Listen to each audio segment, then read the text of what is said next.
Kita ke informasi berikutnya, pemirsa, masih mengenai ledakan di SMA Negeri 72 Kelapa Gading.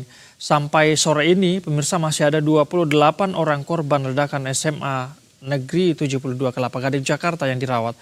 Para korban dirawat di 3 rumah sakit, yakni 13 orang di Rumah Sakit Islam Cempaka Putih, 14 orang di Rumah Sakit Yarsi, dan 1 orang di Rumah Sakit Pertamina Jaya. Direktur Rumah Sakit Islam Cempaka Putih Prandowo Handoko menjelaskan beberapa korban ledakan SMA Negeri 72 Kelapa Gading, Jakarta mengalami luka bakar grade 3. Luka bakar ini adalah jenis luka bakar paling parah yang merusak seluruh lapisan kulit serta jaringan di bawahnya seperti otot, tulang, dan tendon. Beberapa korban banyak mengalami luka bakar pada grade 3 dan harus mendapatkan layanan cukup serius dan insentif. Selain itu, ia menyebut sebanyak 90% korban mengalami luka serius pada pendengaran. Pihak RSI Cempaka Putih pun memastikan bahwa spesialis THT di rumah sakit sangat mumpuni, sehingga mengimbau keluarga korban tidak perlu khawatir.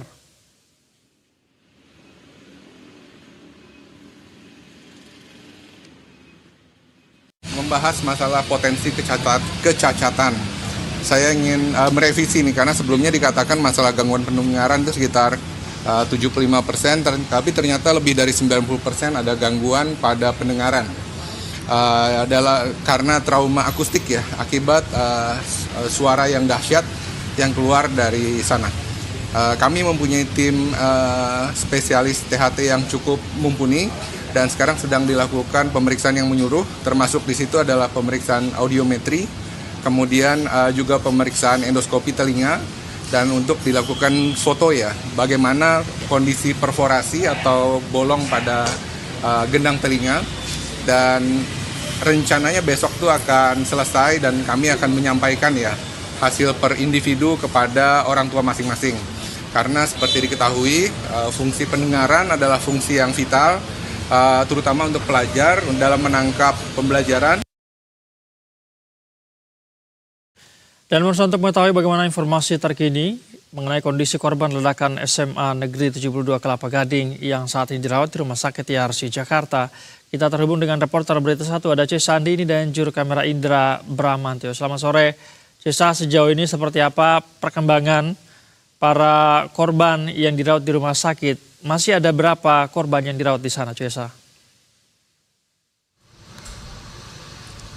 Selamat sore Said dan pemirsa Berita 1. Kini Rumah Sakit Yarsi menangani sebanyak 12 korban dari ledakan SMA Negeri 72 Jakarta Utara, di mana kita ketahui memang insiden ini terjadi pada Jumat lalu sekitar pukul 12.15 waktu Indonesia Barat di dalam musola kompleks sekolah menengah atas Negeri 72 Jakarta Utara tersebut.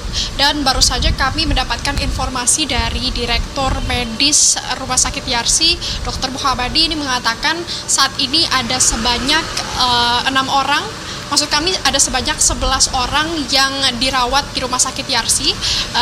Di antaranya ada 6 yang sedang melakukan rawat inap untuk menjalani perawatan lanjutan dan observasi, sementara 5 lainnya ini ada kemungkinan untuk dipulangkan begitu. Namun ada 1 tambahan lagi, yakni akan menjalani operasi kedua karena untuk membersihkan luka bakar yang sebelumnya terjadi setelah ledakan yang di SMA Negeri 72 Jakarta Utara tersebut.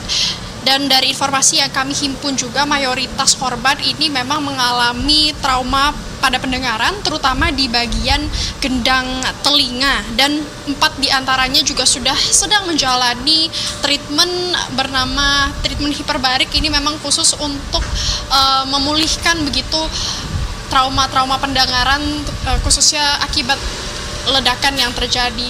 Tadi kami juga sudah sempat berbincang dengan dokter yang menangani treatment hiperbarik tersebut. Ia mengatakan dalam 2 minggu ini merupakan periode emas atau golden period untuk akhirnya para korban ini bisa pulih secara utuh atau secara 100% begitu, sehingga kami akan terus menantikan update-nya akan seperti apa, dan nantinya akan ada pemulihan lanjutan atau seperti apa nanti akan kami update, Said. Jasa, bagaimana dengan proses trauma healing yang dilakukan oleh pihak dokter di sana. Apakah ini dilakukan juga kepada para korban? Ya, tadi kami juga sudah sempat menanyakan terkait trauma healing dan pendampingan psikologis. Memang saat ini masih terus dilakukan, bahkan untuk para korban yang sudah rawat jalan atau sudah diperkenankan untuk pulang begitu.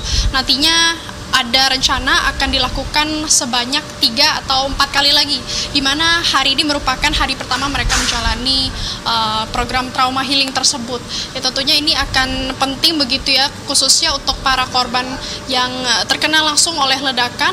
Dan selain itu juga kami ingin menginformasikan ada himbauan tambahan atau ada rencana pemerintah untuk membatasi.